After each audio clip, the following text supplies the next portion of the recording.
10 روزے رکھ لیے تو پھر کیسے؟ اللہ کا فرمان حق ہے لیکن پھر تقوی کیوں نہیں مل رہا؟ سوال یہ ہے.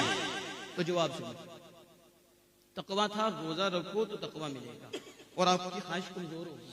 تو جب خواہش کمزور ہوگی تو روح کبھی ہوگی، تو جب روح کبھی ہوگی تو آپ مسجد میں ہوگی، آپ والدین کے قدموں میں ہوگی، آپ محبت سے دیکھو گے، پیار سے دیکھو گے، آپ کی آنکھ میں نور ہوگا، آپ کی آنکھ میں شہوت نہیں ہوگی، آپ کی کان میں شہوت نہیں ہوگی، نور ہوگا، زبان پہ نور ہوگا، زبان پکیزہ ہوگی.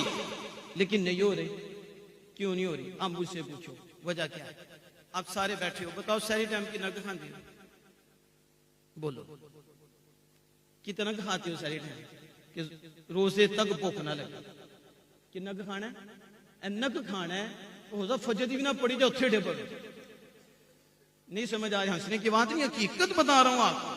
اور جب افطاری ہوتی ہے نماز بعد میں پڑھیں گے، پہلے سموسے پکوڑے، پھر ساتھ کیا ہوگا؟ گرمی تھوڑی سی بن گئی ہے، ایسا 2 سوڈا بھی چلنا جائے، کھجوریں بھی آنی چاہیے، کچھ چاٹ بھی آنی چاہیے. ابھی کھانا بعد میں کھانا ہے، پہلے روزہ افطار کر لیں.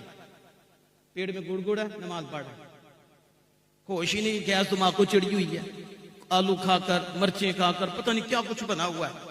اور اب اس نے بعد میں کھانا بھی کھانا ہے، پھر کھانا کھائے گا، پھر تراویح میں کبھی باہر جائے گا، کبھی ادھر جائے گا، کبھی ادھر ہوگا. امام صاحب تو بڑی لمبا پڑھی. امام صاحب کیا کریں؟ اس نے نفس کو ویسے کا ویسا رکھا.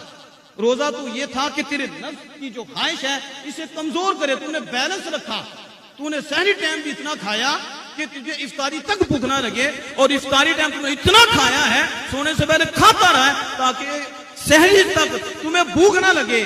تو جو روزے کی حقیقت تھی وہ تھا خواہش کو کمزور کرنا. وہ تو کمزوری نہ ہوئی. جب کمزوری نہ ہوئی اسی طرح ہی وہ جانور کا جانور رہا. تو اب جانور والی صفت واضح ہوگی، وہی ظاہر ہوگی. آمنہ کے لال کے غلام والی صفت کیسے ظاہر ہوگی؟